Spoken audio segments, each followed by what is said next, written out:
Good evening and welcome to the Nobody Ask Me Guy Show. Guys, I'm your host, Melvin Casey Lars. And this evening, the Louisiana region of the Ministry of Men is presenting, along with Brighter Futures 91, what we call our program on Project 2025.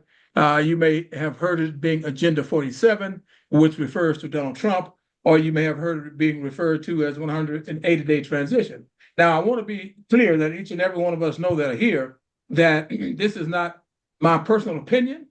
This is straight from that 900-page document. And if you feel so inclined, if you want to go to Amazon, buy a smaller copy of it. It's called Project 2025, explained chapter by chapter. As we talk to you about Project 2025, this is not, again, a personal opinion of mine. This is professional documentation. If you listen, most of us listen to the news and we hear things, and we've been hearing a lot of stuff being kicked around about Project 2025, and we have no idea what it really is. So tonight, we are going to share with you exactly what Project 2025 is. We'll be talking with you about the Heritage Foundation, which are the architects of Project 2025. And also, some of you may be surprised at who the actual writers are. And I'm just going to be giving you a short list of some of the writers of 2025 when they talk about being the major contributors. Now, but before I give you that list, you may have heard of ALEC, American Legislative Exchange Council, state legislators dedicated to principles of, get this, limited government, free markets, and federation. And all that means is that they want a few to be able to have and keep away from the many. And I tell people all of the time when we're talking about Project 2025, we need to put our egos aside, because this is about all of us, whether you are Democrat, whether you are Republican, whether you are on the green ticket, whether you are independent, etc. People do not take time to really understand what Project 2025 is. Many of them listen to Fox News or listen to CNN, and nobody really talk to you and tell you about it. So that is our purpose tonight. And we're going to be talking about Project 2025, the researched piece of information. And again, as I've already stated, I'm going to be sharing with you some of the architects of this particular document. It's over 900 pages long. We have reduced it down, not the pages themselves, but I have 2 full pages of information, and we'll be pinpointing where you can go. I'll be telling you the section. For example, I'll say C16, page 575, etc. For those individuals that might want to question whether these things are legitimate or not, and we hope they do go by the book, by the way, so you guys can see exactly that what our Louisiana region of our Ministry to Men and Brighter Futures is presenting is the actual information that has come through our government. Now, Project 2025 is the blueprint for the next conservative presidential administration, named Donald Trump. It was developed by the Heritage Foundation and other third-party conservative groups, which includes a 900-page policy agenda that broadly lays out sweeping overhauls of the executive branch of the federal agencies. Now, no matter where you fall on the political spectrum, it is very likely you hate Project 2025. Now, according to a recent NBC News poll, only 4% of voters have a favorable view of Project 2025, including just 7% of Republicans. Now, since Project 2025 is a policy playbook that would largely destroy public education, healthcare, disaster response, and we'll get back to the disaster response in a minute, workers' rights, and numerous other basic aspects of American life, all in the service to give corporate, our landlords who fund the Heritage Foundation, more money, which is the conservative think tank that developed the plan. Now, it's little wonder why people have such a negative view of a plan that would throw most of us under the bus. So let me repeat, this is not about party. You know, people like to try to have arguments. Well, the Democrats, this is not about the Democrats, even though it is about the Democrats, it is about independents, it is about the Green Party and the Republican Party and all of that. This particular document affects all of us, be you, quote, Black, brown, Asian, Latino, American Indian, etc. It affects everybody but the rich. This is what people fail to understand. And we hear politicians all the time talking about middle class, middle class. This affects all classes. And you guys hear exactly what I'm talking about as I share this. Now, right here in our state, I don't know how many people are familiar with this, but right here in Louisiana, our governor has already put some of these policies in place. Now, when you hear them talking about, excuse me, flat tax, we all know what flat tax means. If I make 10,000 a year, you make 50, somebody make 100,000, 200,000, whatever, and then you are given, it's like almost like the church, you're given that assessment. And that's your flat, you're given that assessment. And you are to pay that assessment, no matter how much work you've had done on your house and that type of thing. And I'm going fast, but I'm gonna keep you guys all night. That's what people seem to forget is that if they don't say that, but deductions go away. All this, well, if you have 5 kids in the house and you can deduct this and you just put a roof on the house and you did this, that, and the third, blah, blah, blah, blah, blah, blah.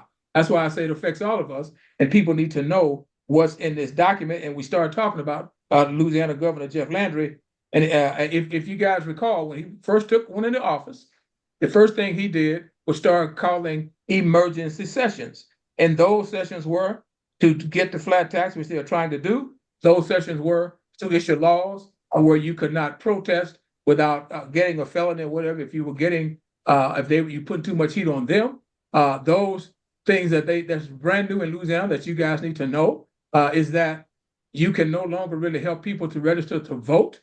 If, for instance, you can only do one person, and that's you have to be a family member, and that's a lot of stuff that we're not going to get into in detail because I'll do that later. But I'm just telling you some of the changes that they've already made that's right here in 2025. And that's what I want to be clear on. Tonight, we're talking about 2025, and we'll talk about more of the effects that does. And you have senior citizens now have to register every 4 years. It used to be when you registered to vote, you were good. So now they're making you come back and vote every 4 years and that kind of thing. So, and they've already put that into play in Louisiana, and they're trying to put more into play. Now, as we talk about 2025, when we talk about the big ticket business tax incentives programs, again, it's for the corporate people. Now, get this, as I said, the major authors of this, I'll call it document, is ALEC, American Legislative Exchange Council, state legislators dedicated to principles of limited government, free markets, and federation, which we opened the show talking about now. And the reason I want to call some of these names out to you, because if you hear these people on various news channels, you watch CNN, NBC, it doesn't matter, Fox, whatever, then you will know and you have a better understanding of why they are saying the things they're saying. Names like Paul Dans, Russ Vought, Ken Cuccinelli, Ben Carson. Yeah, same Ben Carson that wrote Gifted Hands, the same Ben Carson, if you watch his movie, who was put in special ed, the same Ben Carson whose mom was sent to a medical facility because she had a nervous breakdown, the same Ben Carson that used to live in the projects, the same Ben Carson that tried to stab a kid when he was 12 years old, but the knife hit the belt buckle, and thank God it didn't murder the kid. That's that same Ben Carson. And the reason I stopped on Ben Carson's name, because there are more, is because I know most people like myself was trying to figure out why would this man, being one of the leading brain surgeons in the United States, go and take a job being over HUD? It made no sense. But now, once I got this 225 document and started looking at the authors of this document, Ben Carson's name is number 4. So there was a method to his madness, but of course we didn't know that. But other names that you may recognize when you hear on TV, and you know that they are a part of this whole process: John Ratcliffe, Peter Navarro, Stephen Miller, Dr. Kevin Roberts, and on and on and on. Donald Devine and Dennis Dean Turk and Christopher Miller. But the list is long, guys. That's what we're going to talk about. But I just want to give you some other stuff. Now, the major donors, and that may throw some of you. Now, this is right here in their book: Microsoft, AT&T, Glaxo Smith and Kline, Donors Trust, Donors Capital Funds, the Tip Brothers, of course, we're very aware of that. The Walton Family Foundation, Walmart, Coors Beer, Kraft Foods, many tobacco companies like Philip Morris and that kind of thing. Allow me to repeat again, the reason I'm moving through this is because it's a 900-page document, and there's no way we can cover all this tonight. I just want to give you some ideas. Now, about who's driving this and some of the names that are driving this and some of the people that are behind it. People like Lindsey Burke and Bernard McNamee and Max Pimrock and more. And I'm saying to you guys, these names are important because, like most of us, we watch the news, you see these people being interviewed, and you hear them saying all sorts of things, and you don't know who they are. And who they are proponents of Project 2025, who are trying to basically, when we were kids, and I'm older than some of you, you always had Batman and and then you had the villains that were trying to take over the world and stuff like that. Okay, now it's in real time, but it's not new. It's things that they've been doing way since before the Reconstruction and way since before the Civil Rights Act and things like that. But now some of them have taken the sheets off their head and they've come full circle. Now, why is that so important? Because what we're going to talk about more tonight is you're going to see how many things they're trying to privatize. All of us understand what that means. If I'm privatizing something, that means, for instance, Brighter Futures 91, my company, it belongs to me and my wife. So we make any decisions about that company, period. So when you start talking about privatizing, which we're going to lay out some of the things they're trying to privatize, I want you guys to have an idea of what's happening here. And the reason I'm sharing that with you now is because just to talk about the population, according to the U.S. Census in 2023, there were 339,996,563 people in these United States of America, but you have 50 to 150 people trying to tell everybody what to do, and only they're benefiting. Now, also, and when we talk about our Black population in the U.S., we only make up 15% of that, and we are like 339 million in these United States. We talk about the Hispanic population, they're like 1.16 million. We talk about the Asian population, they are like 21.39 million, and the Alaska Natives and Native American Indians and that type thing, they're less than 3 million of the entire population. So you guys, I wanted to give you an insight and a lead into exactly what we're talking about and why we're talking about this document in and of itself. So that's why I'm going to talk about some of these names that we're mentioning. And again, I'll just run back real quickly. Just let me run back real quickly and just highlight some of these names. Paul Dans, Russ Vought, Ken Cuccinelli, Ben Carson. I keep dragging on Ben Carson for a very simple reason.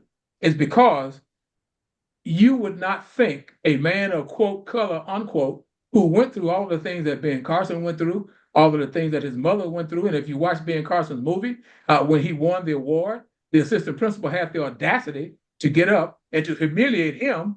And she, as my grandmother used to say, she blessed out the white kids because they did not outperform him academically. That same Ben Carson. That's why I keep stopping on his name. So why do I do that? It's because I try to make it clear when we talk about things that are governmental and things that happen to us, and people waste your time talking about the Democrats this and the Democrats that, this, that, and the third. The bottom line is when people are trying to assist you, then they're trying to assist you. And when people are telling you, I don't like you, I don't want no parts of you, that's exactly what they mean. So we a lot of times get it twisted and that kind of stuff because we fail to understand that I do not have to hate Brother Miles to love myself. So we have somehow, through the process of being enslaved, we still are indoctrinated to think that because we do not allow people to misuse us, is that we somehow are against, quote, white people, unquote, because we believe in ourselves, because we stand tall, we put our shoulders back, and we believe in who we are. So that's why I'm having to, I want to make this plain to us as we talk. John Radcliffe, Peter Navarro, Stephen Miller, Dr. Roberts, and some of the ones I mentioned, I'll quickly go over again. People that are supporting this with millions of dollars, Microsoft, AT&T, GlaxoSmithKline, Donors Trust, Donors Capital Funds, the the Cook Brothers, again, the Walton family, Coors Beer, Kraft Foods, Phillips Morris Tobacco, and a lot of other of them that we, my grandmother used to say that we trade with. So a lot of them. Now, I'm going to take you guys into a partial, this is just a partial list. Remember what I said earlier when we talk about privatization. people seem to just let that go over their heads. We understand private property. We understand that we say something is posted. We understand that we say trespassing. So think about this. You have almost 3.5 million people in America, and you have a handful of people trying to make decisions for you and trying to have all the wealth. One of the very first things I wanted to put on here, because of right now, all of these hurricanes and things that are hitting Florida, houses sliding off the cliffs in the Pacific, in California, hurricanes and earthquakes and things of that nature. One of the first things Project 2025 talk about is reduce federal disaster relief programs.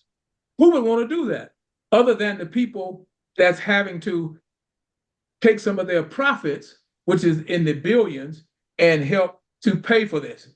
Again, that would be C16, page 610. Remember, this is a 900-page document. It's laid out. Guys, it's a lot of work. I'm not patting myself on the back because I do have a focus group of about 10 people. But we start decipher this, and I asked them to put down the section where this is found and the page number, so when people get ready to go and check for themselves, they don't have to try to thumb through 900 pages. So this thing, Reduce Federal Disaster Relief Program, C16, page 610. Write it down if you'd like.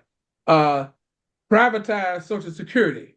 How can you privatize Social Security when you are working and you are paying taxes and it's your money? So how can Melvin Lars privatize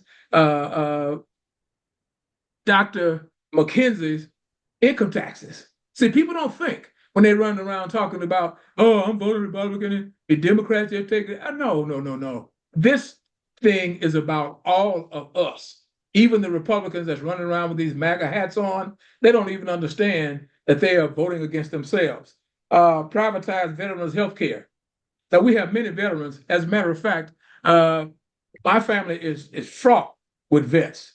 My son was in Iraq. He was, well, heck has he been? He'd probably be laughing at me because I can't be in so many places. But 2 nephews have retired from the military. My father was in the military, my stepfather, my uncles, my cousins, people in the military right now. One little cousin just went to the Navy last Friday. So why do I say that? People are already complaining about not getting the help that they need with the Veterans Administration, et cetera. And so here you have this group talking about privatizing veterans' health care. Why? You pretend to be a patriot. You tell people, thank you for your service. And I say to military people all the time, I told you, my family full of them. For Melvin Lars just to say to you, thank you for your service is an insult. With all the stuff you go to and that's all I can say, thank you for your service, instead of fighting for the veterans. What is the suicide rate? What is it, 25,000 a day? Homeless veterans, things like that. And you have Congress and you have the Senate that will not pass bills to enhance aid and stuff to veterans. And you call yourself a patriot, you flying a flag, you run around wearing shirts and hats with stars and stripes on them, but you will not support the veterans. And now you're talking about privatizing veterans' health care. Okay, let me back up. Privatizing Social Security, that's C22, page 715. That's in section C22, page 715. Now the privatizing veteran health care is in section 20, page 365. Now, the next one is decrease regulations in healthcare. Again, that's just another thing to say, okay, pre-existing conditions. I am a 32-year survivor of acute promyelocytic leukemia, right? So if I went to the doctor right now and this thing went through, I could not get insured because I'm a former cancer patient. My mother had a double mastectomy because she had breast cancer. One of my aunts died from breast cancer, etc. So people have to understand. That's why I keep saying is that we've got to understand and get out of this mindset of, well, Democrats just take us for granted. No, they're looking out for your best interest, whether you like it or not. And all that foolishness that these young men, that I hear a lot of young black men talking about, I'm sorry, but I'm laughing, but it's not funny.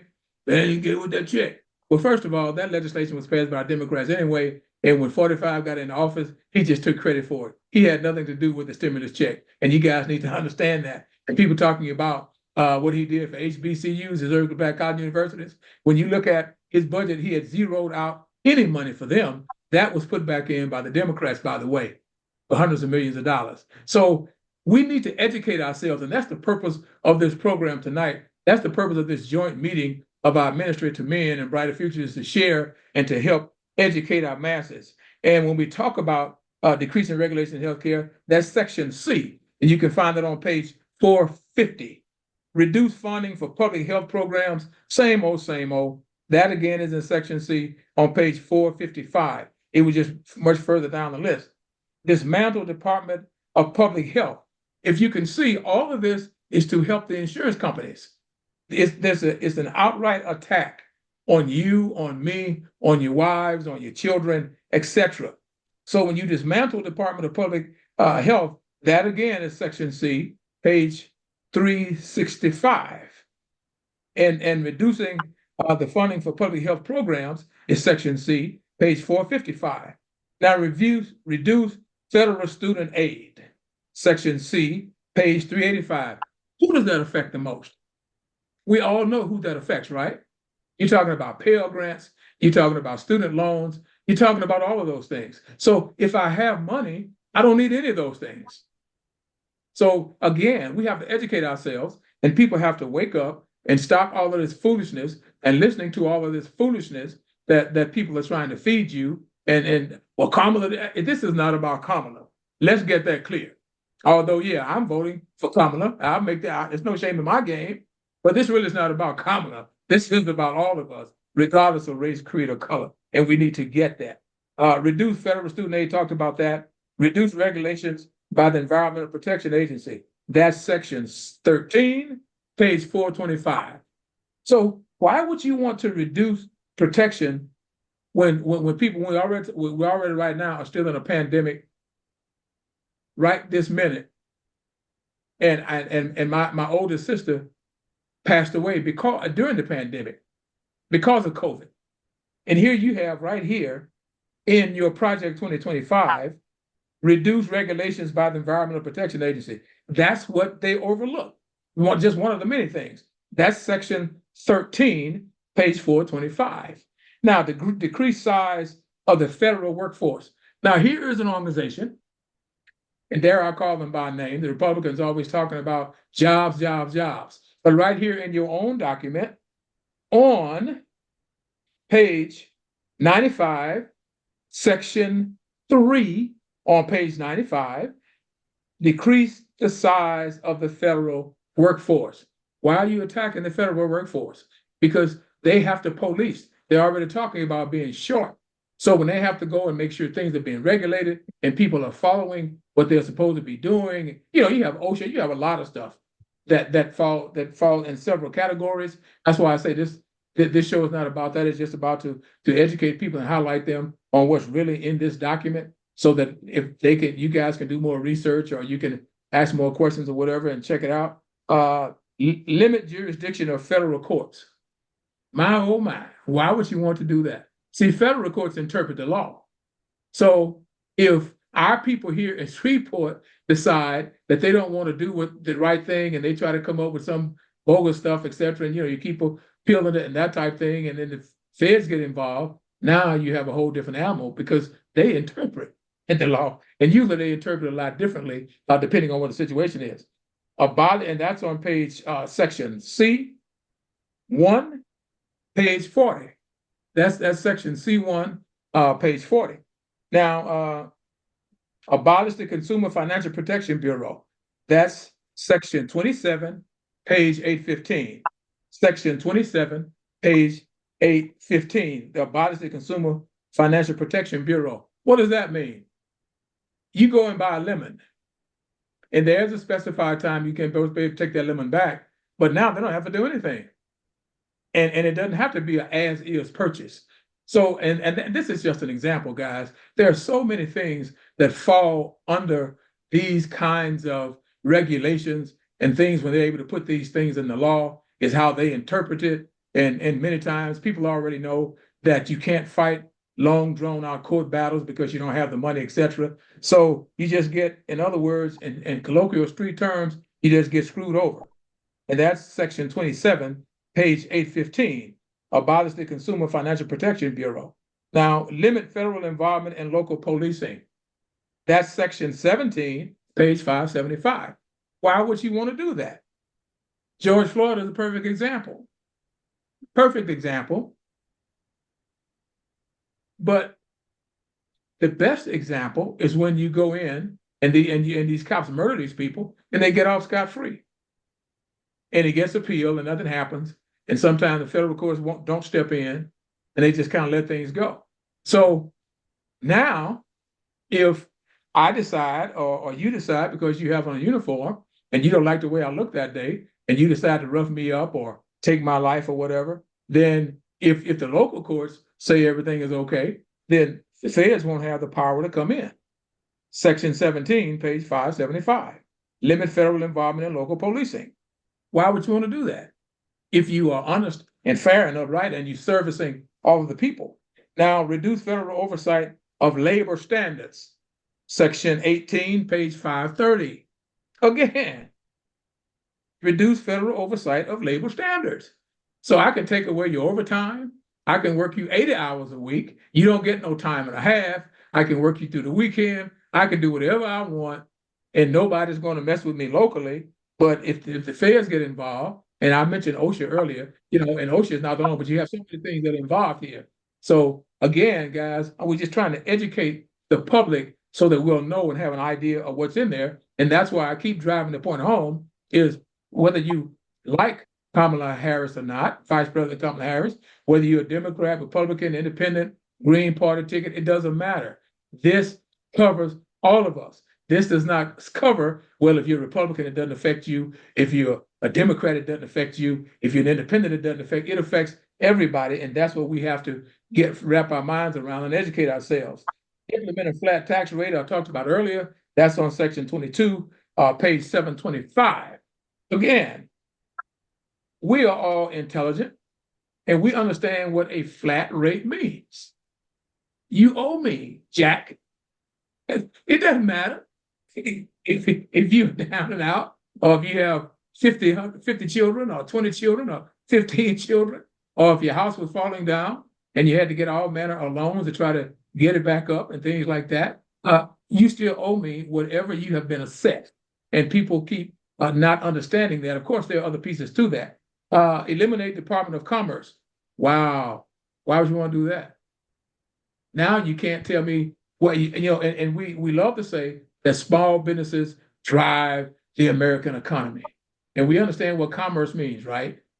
We're talking jobs and a lot of other stuff and some other stuff on here. So if I eliminate that department, then there's nobody to police me. I can just do what I want. And I'm going to talk more about that as we go further down.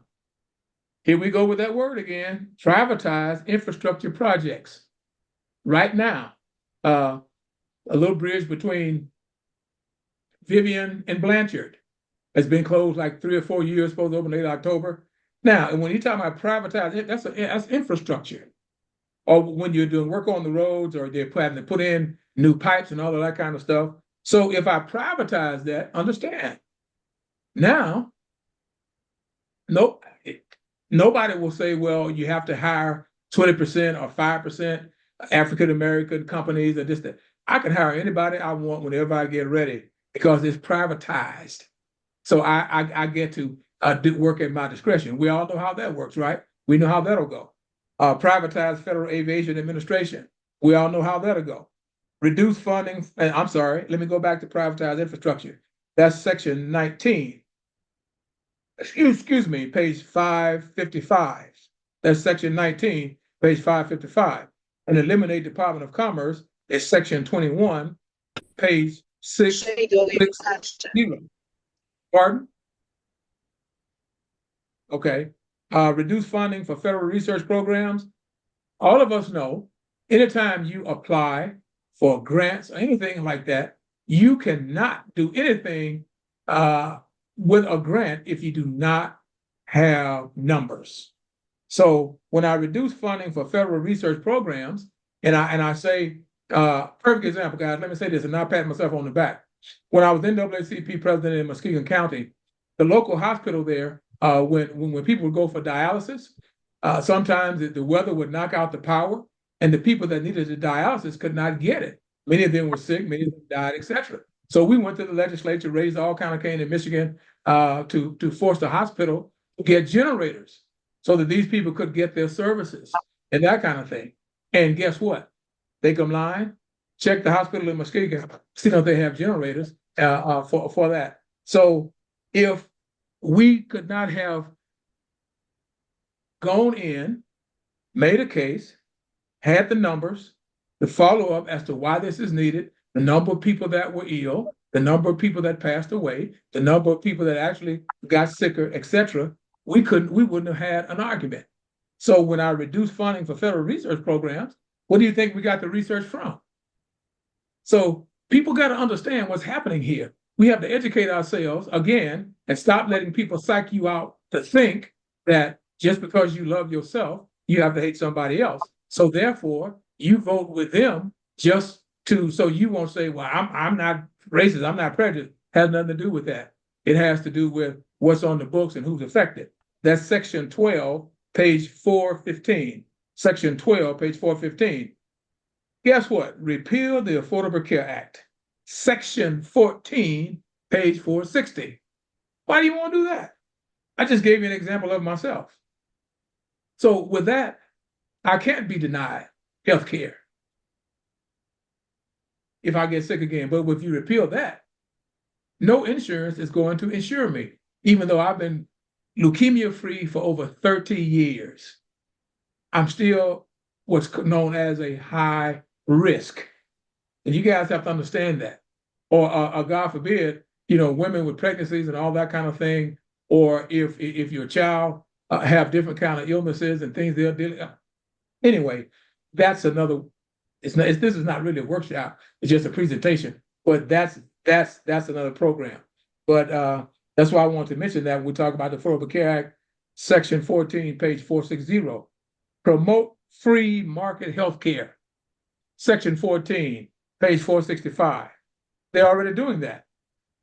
But again, I can pick and choose if I want to insure you or not. I can charge you exorbitant prices and that kind of thing. So people have to understand what they are dealing with right here with this Project 2025. People have been talking about it so much until now it's just kind of common language. People say Project 2025 and they don't really listen and don't really pay attention to what's going on. And they let people brainwash them with all this foolery with Donald Trump getting up talking about who is the lady black or not, or she changes her voice. Come on, guys, I'm sorry. I don't want to insult anybody that we're talking to right now, but that's a bunch of ignorant stuff that people hang their hats on. It's like, really? Is that what we're going to talk about? Whether somebody's black or not, or whether somebody changes their voice. So I'm just being honest with you guys. That's how people throw you off track. Or crowd sizes. Come on. Are people eating animals? Come on, guys. And people, don't worry about the personality. We look at the policy. That's why we want to talk about this document tonight. These are the policies. Who agrees with this? Nobody. If that's why they want to take the feds out. If the feds are telling you that only 4% of people agree with this foolishness and only 7% of Republicans, what does that tell you? So we got to quit playing. And as I said, that's on when we talk about repeal the Affordable Care Act, that's section 14, page 460. And then I'll talk about promote free market health care, that's section 14, page 465. Now, get this one. Increase private sector role in public education. That is section 11, page 390. Section 11, page 390. Increase private sector role in public. What role would the private sector have in public education? They're already stealing millions of dollars now funding private schools. So when we talk about, well, something needs to be done, public education is a mess, because we allowed it. I'm a retired high school principal. I'm also a consultant, well, I was until we moved back home, a consultant for the Michigan Department of Education, when they talk about No Child Left Behind and stuff like that. My job was to go into various districts. I had 115 schools. My job was to go into the districts, to do assessments, to see if they were following the required guidelines of No Child Left Behind. And guess what? The private schools did not have the same regulations, but the public schools were. And they would get deemed, I should say, money would get taken, etc., once these reports were filed. So, guys, you got to know what's going on and stop. And I mean this from my heart and not being sarcastic. We got to stop being so gullible. We have to know what's going on. So when we look around in our public schools right now and people are shutting them down and talking about how horrible they are, etc., I am making an appeal to each and every one of you on here with me and to anybody I talk to, then don't allow that to happen. You want the same teacher in the public school that they have at Byrd. You want the same teacher in Green Oaks and Fair Park and those schools that they allegedly have at Byrd and at Evangel and Calvary and all these other places. You want those teachers that you think are such great teachers. And this is a matter of public record. Check it out. I'm a former teacher of the year, all kind of principal awards. Check back. It's all public record. So I can say what I'm saying. This is a bunch of foolishness. And most of us, if not all of us on this call, are public school individuals. And I think we are pretty darn intelligent. All of you I've met. So, we got to quit buying and drinking the Kool-Aid and allowing people to do that. All they are after are the dollars. And we have to understand that and quit falling for this voucher talk and all of this stuff. That comes from public school money. While you taking my child, I got to say this, guys, the child is already traumatized, having to leave the neighborhood, having to go somewhere unfamiliar, having to try to adjust. So why are you taking him out of the school or her out of the school? No, put the people in the school that will instruct them. But no, that's too much like right. So anyway, I'll get off my soapbox about that. But when they talk about allowing private people to get more into public education, beware when you hear those kinds of things. Reduce federal government intervention in various sectors. How vague is that? What in the world does that mean? Reduce federal intervention in various sectors. What sectors? Well, that's Section C, page 25. Section C, page 25. And I forgot to tell you the public education piece, if I didn't, but it's Section 11, page 390. And then lift federal environment and technology standards. Why would you want to take the federal environment out of technology standards? Because what you have right now in the rural areas who don't have broadband and that kind of thing, and it just came down from Washington under the Biden administration for broadband and that kind of stuff to be accessible and accessible to rural areas and areas where people are, quote, poverty-stricken and things of that nature. So if you take the feds out, then nobody is going to fight for those disenfranchised individuals. So understand what we're dealing with. But that section, the limited federal environment and technology standards, is Section C, page 850. Remember, this is over a 900-page document. Section C, 28, page 850. Withdraw from international climate agreements. Why? You have hurricanes everywhere all of a sudden, one after the other. Mudslides in California, one after the other. Earthquakes, Arizona, even ones in Utah, one after the other. So why would you want to withdraw from the international climate agreements? Because of climate change that you're trying to ignore, so you don't have to fund it and put money into it? That's on Section 13, page 430. Then reduce environmental regulations on businesses. Okay, here we go. Reduce environmental regulations on business. That's Section C, page 440. I have a confession. And I'm going to tell you my confession by telling you about reduce environmental regulations on business, Section 13, page 440. I went to the movie to see Captain Phillips. I thought it was a great movie. I didn't have all of my information. Once I got all of my information about the Somali pirates, and we finally heard the Somali pirates tell their story is because of these people having that those waters weren't regulated, but that's how they made their lives fishing. So they would come through and dump fuel and oil and trash, killing out all of the fish and that type thing. So the Somalis couldn't make a living. They couldn't get any food, basically, from the sea. So they had to start hijacking the ships. But you don't hear that story in America. But as I said, I'm guilty. I said, oh man, I got to go see this movie. You know, and everybody applauded Captain Phillips, but nobody told us the whole story. So when you reduce environmental regulation on businesses, then they can do pretty much what they want. You know, dump oil, dump any kind of stuff, etc. We have to understand. And again, that's section 13, page 440. Promote energy production on federal land. Why are you trying to promote energy production on federal land?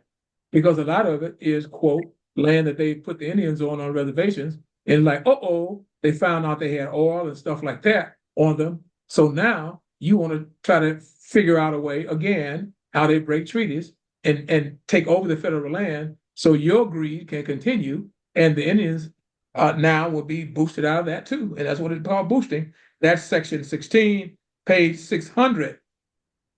Restructure the Department of Homeland Security, section C5, page 165. So why are you messing with Homeland Security? Because it's another political ploy, because you keep talking about the border. And that's how people keep us away from education. Keep talking about immigrants, the border, immigrants, the border.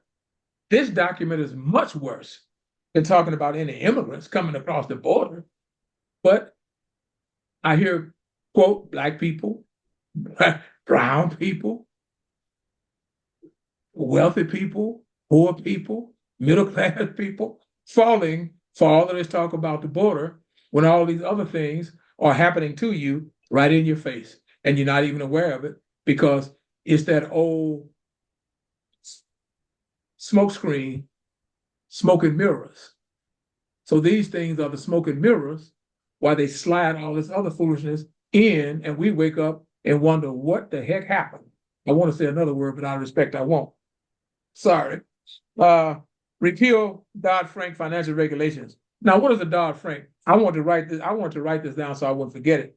Now, the Dodd-Frank Act, officially called the Dodd-Frank Wall Street Reform and Consumer Protection Act, is legislation signed into law by President Barack Obama in 2010 in response to the financial crisis that became known as the Great Recession. Dodd-Frank put regulations on the financial industry and created programs to stop mortgage companies and lenders from taking advantage of consumers. The dense, complex law continues to be a hot topic in American politics. Supporters say it places much needed restrictions on Wall Street, but critics charge Dodd-Frank burdens investors with too many rules that slow economic growth. Did you hear that? This is about investors. They could care less about the problems that the average person is having. It's written right here in black and white. So you have to understand that. That's where we're going. That's section 27, page 800. Section 27, page 800, where they want to repeal Dodd-Frank financial regulations because it's slowing the investors, the economic growth. Come on, man. I'll repeal net neutrality regulations. Let me read to you what that is. I didn't want to forget that either. The net neutrality policies are a national standard by which we ensure, talked about that earlier, that broadband internet service is treated as an essential service. It prohibits internet service providers from blocking, throttling, or engaging in paid prioritization of lawful content. What does that mean? During COVID, when they had these babies out of school, allegedly learning on computers and that kind of thing, which they did not have, school board said they were supplying some. Even at that, in the rural areas with no broadband and stuff like that, the kids still could not efficiently get the work they needed in some of the smaller areas, etc., of the lower populated areas, because of the greed that's happening with these people. And when the Biden administration just finished passing all these, putting all these billions of dollars in the budget to get international broadband, for which I'm happy to say we finally got it in this area. My area was pitiful as far as internet goes, and it's still not the best. But anyway, that's section 28, page 845. And guys, I'm almost through. And then I'll shut up and answer questions or ask you guys to come in or whatever you feel comfortable doing here. Reduce business regulations. That's real simple. Business regulations are the laws governing companies. They include regulations associated with intellectual property, employment, insurance, business entity information, marketing and advertising laws. In other words, if I decide in my business I don't want to insure my employees, and the regulations are not telling me if I have X number of employees, I have to provide or at least make available some kind of insurance, except I don't have to. Or business entity formations, I can do as many businesses as I want and don't have to meet any specific regulations. Marketing and advertising laws, there are a limited number of dollars. For instance, who is it? Burger King spends like $500 million a year advertising, and State Farm spends over $100 million a year advertising and things of that nature. And that's because they're limited in spending. But they don't want to, the insurance companies don't want to pay claims, but you can spend hundreds of millions of dollars on advertisement. And that's section 18, page 520. Restrict powers of the Federal Reserve. Restrict powers of the Federal Reserve. The Federal Reserve System performs 5 functions to promote the effective operations of the United States economy and more generally to serve public interest. 1, conducts the nation's monetary policy to promote maximum employment, stable prices, and moderate long-term interest rates in the U.S. economy. 2, promotes the stability of the financial system and seeks to minimize and contain systemic risk through active monitoring and engagement in the U.S. and abroad. Foster payments and settlement systems safely and efficiently. Supervises and regulates financial institutions and activates activities to ensure a safe, sound, and accessible banking system and to protect consumers' rights. We provide certain financial services to the U.S. government, U.S. financial institutions, and foreign official institutions, and plays a major role in operating and overseeing the nation's payment systems. In other words, protect your money. So they want to restrict the Federal Reserve so they can do what they want. And you guys hear about dark money and this type of thing is when they don't have to say that, okay, I gave Kamala $500 million or whatever. Or if you guys watch the news, you see where Trump received $10 million in cash from a foreign bank and they don't know what happened to the money. Or if you watch the news, they were talking about the January 6th insurrection, and I'm going to say this to you guys. I kept telling my wife, I said, these people getting paid. Trust me, they're not leaving their jobs. They're not hopping on planes and buses to be there for this foolishness. So it was revealed.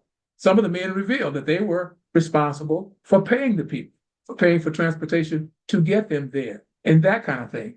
So that's how a lot of this got found out. But if you take away the restrictions and people can't access information, then you can just do what you want to people and not be held accountable. So guys, understand this is real. Lower corporate tax rates, and that's the last one we're going to talk about tonight. I know you guys don't have all night, but just want to talk. So I wanted to lay out some specifics from the Project 2025 playbook. And if you guys look on the internet whenever you get time, you can look and see there are 14 specific trainings that they offer and issue to those individuals that are trying to enact, just as Governor Landry is already doing here in Louisiana, that are trying to enact Project 2025. And these trainings are extensive as to how to try to implement some of these things and get them off the books. That's why you have so much voter suppression. Just right down there in Arcadia, Louisiana, they're fighting right now. They've taken 300 people off the voting rolls, and they can't show why they took them off. Over in Texas, it's been over 1 million. Right here in Louisiana, it's been 787,000 people that have been taken off the voter rolls, et cetera. And across the country, they are doing that. And you guys have seen in Georgia, where they're letting and I call them ordinary Joes, who just happen to be at the polling sites, who are not government officials, who have no official standing, they can question your ballot. They can pretend that they see something that, well, the signature here, that, and they can do what's called challenge your ballot. And guess what? It doesn't get counted. So you have to understand that these regulations and things that we are dealing with here, I repeat myself over and over again because I hear so many ignorant arguments about this, has nothing to do with Vice President Kamala Harris. It has nothing to do with being independent. It has nothing to do with being the Green Party. Heck, it even has nothing to do with being a Republican. But sadly, they think that it does because they won't educate themselves. But according to the federal laws, they're saying the information that we have researched, 4%, only 4% agree. And it's got to be the 4% that helped writing this, and only 7% of Republicans. So then who can tell, not you guys, but I'm saying, so who can tell me why you still running around with MAGA hats on and talking about voting for Donald Trump when we all know who Donald Trump is? But this is not a conversation about Donald Trump. This is a conversation about Project 2025, which his name is mentioned, by the way, 325 times. And he's very much a part of this. And again, as I said, I don't want to talk you guys to death. He got all of his people in here that was on his cabinet that's a part of writing this up and trying to get it out there, etc. Reverend Lawrence, this is Elder McKenzie. I would just like to thank you and your team for taking the time to go through this this document, 900 plus pages, to help educate us, right? And as I'm listening to you, if I had to summarize, I would say that it is the goal of this document is to consolidate and preserve power and wealth among a few people. And that's Absolutely. what it does. It hurt people like us, right? And those that have very little. It will increase the wealth gap. That's what it will do. It will increase the wealth gap and put a larger chasm between the haves and the haves not and have nots. And I agree with you, Reverend Lawrence. We definitely need to wake up and help the people around us wake up. And it shows us how important it is for us to get out and vote in this election. Thank you for that, Elder, because you're 200% right. And people need to get it. You know, I allow me to say this to you guys too before we get off of here. I hear people all the time say, well, you know, I don't get involved in politics. You are part of politics whether you think you're involved or not. If you like a copy of any of this, just hit me up on my email at abrighterfuture4you@gmail.com, and I'll be more than happy to shift to send a copy of the information that we talked about tonight to you guys. Last thing, I also would like to ask all of my brothers, if you, not only you, but if you have your friends or whatever, if they'll go to my YouTube site, the Nobody Asked Me Guys show, and you'll see me there in a caricature picture. And if you click on there and like and subscribe to our channel, it will be certainly appreciated.